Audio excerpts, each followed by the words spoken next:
پیارے رسول صلی اللہ علیہ وسلم کا ارشاد ہے، حق سبحانہ و تقدس کا یہ فرمان ہے، جس شخص کو قرآن کی مشغولی کی وجہ سے ذکر کرنے، دعائیں مانگنے کی فرصت نہیں ملتی، اس کو سب دعائیں مانگنے والوں سے زیادہ عطا کرتا ہوں۔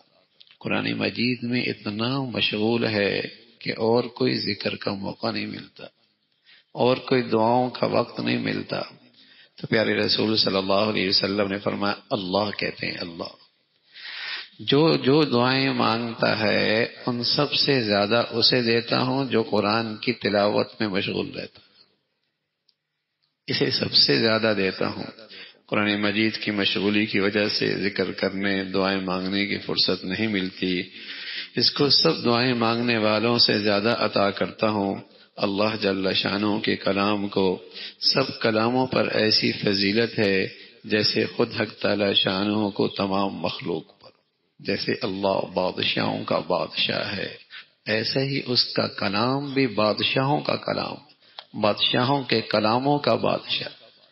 دنیا والوں کا جو کلام ہے ان سارے کلاموں کا بادشاہ اللہ کا کلام ہے۔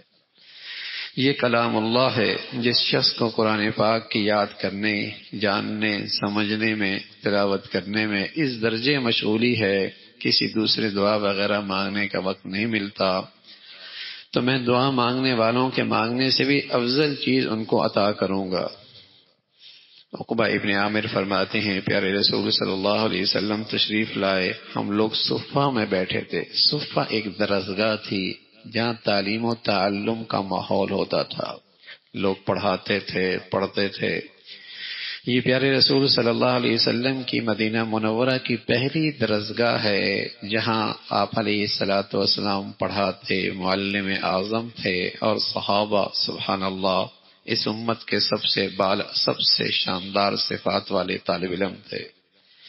تو یہ آپ کی پہلی درسگاہ، جو آج کے معنی میں پہلا مدرسہ، پہلی درسگاہ تھی، وہاں آپ تشریف لائے۔ پھر آپ علیہ الصلوۃ والسلام نے فرمایا، تم میں سے کون شخص ہے جو اس کو پسند کرتا ہے کہ سویرے سویرے بازار بطحا یا عقیق میں جاوے اور 2 اونٹنیاں عمدہ سے عمدہ بلا کسی گناہ کے اور قطع رحمی کے پکڑ لاوے؟ صحابہ نے عرض کیا، یا رسول اللہ، اس کو تو ہم میں سے ہر شخص پسند کرے گا۔ 2 بازاروں کا نام لیا، اور جہاں اونٹنیاں ہوتی تھیں اور بڑیا اونٹنیاں، تو پیارے رسول صلی اللہ علیہ وسلم کوئی وہاں سے 2 اونٹنیاں لے آئے، قیمتی، شاندار، بڑیا، بغیر کسی گناہ اور زیادتی اور ناانصافی کے وہ 2 اونٹنیاں اسے مل جائیں، کیسا لگے گا؟ تو صحابہ رضوان اللہ علیہم اجمعین نے عرض کیا، یا رسول اللہ، اس کو تو ہم میں سے ہر شخص پسند کرے گا، بڑی قیمتی چیز ہاتھ آئی ہے۔ پیارے رسول صلی اللہ علیہ وسلم نے فرمایا کہ مسجد میں جا کر 2 آیتوں کا پڑھنا، مسجد میں جا کر 2 آیتوں کا پڑھنا، پڑھا دینا 2 اونٹنیوں اور 3 آیات کا 3 اونٹنیوں، تو اسی طرح 4 کا 4 سے افضل ہے، اس کے برابر اونٹنیوں سے افضل ہے۔ کوئی 10 آیتیں پڑھ رہا ہے، کوئی 20 آیتیں پڑھ رہا ہے، کوئی 100 آیتیں پڑھ رہا ہے، کوئی 200 آیتیں پڑھ رہا ہے، اور کوئی 2 سپارے پڑھ رہا ہے، کوئی 3 سپارے پڑھ رہا ہے۔ بتاؤ کتنی آیتوں کی تلاوت کی ہے؟ اللہ کے حبیب صلی اللہ علیہ وسلم فرمانے لگے، جتنی آیات پڑھ رہا ہے اتنے ہی اس کو اونٹنیوں سے بالا تر اجر و ثواب مل رہا ہے۔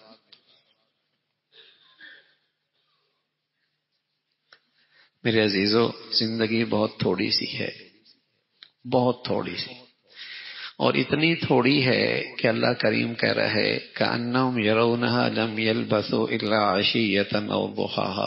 ایسا لگے گا جب حقیقی زندگی سامنے آئے گی، ایسا لگے گا جیسے اس دنیا میں چند گھنٹے گزار کے آئے، چند گھنٹے گزار کے آئے۔ کأنہم یرونہا لم یلبثوا الا عشیۃ او، چند گھنٹے گزار کے آئے۔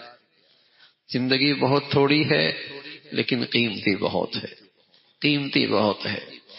کون اس کے زندگی کی لمحات کو تول تول کے استعمال کرتا ہے اور اس کو کمائی کا ذریعہ بناتا ہے اور کھربوں سال کی زندگی سنوارتا ہے، وہ بڑا دور اندیش ہے۔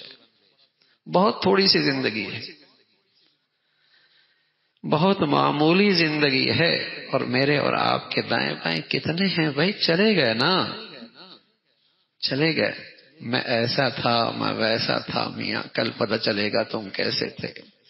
عمر فرمایا کرتے تھے رضی اللہ تعالیٰ عنہ، لوگ کہتے ہیں فلاں چلا گیا، فلاں چلا گیا، فلاں چلے گا، ایک دن دنیا کہے گی عمر بھی چلے گئے۔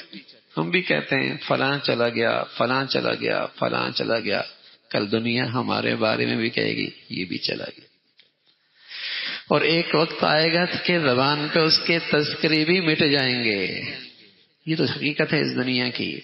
تو لیکن یہ اللہ نے دی کیوں ہے؟ یہ دی کیوں ہے؟ اس کھربوں سال کی زندگی کو سنوارنے کے لیے۔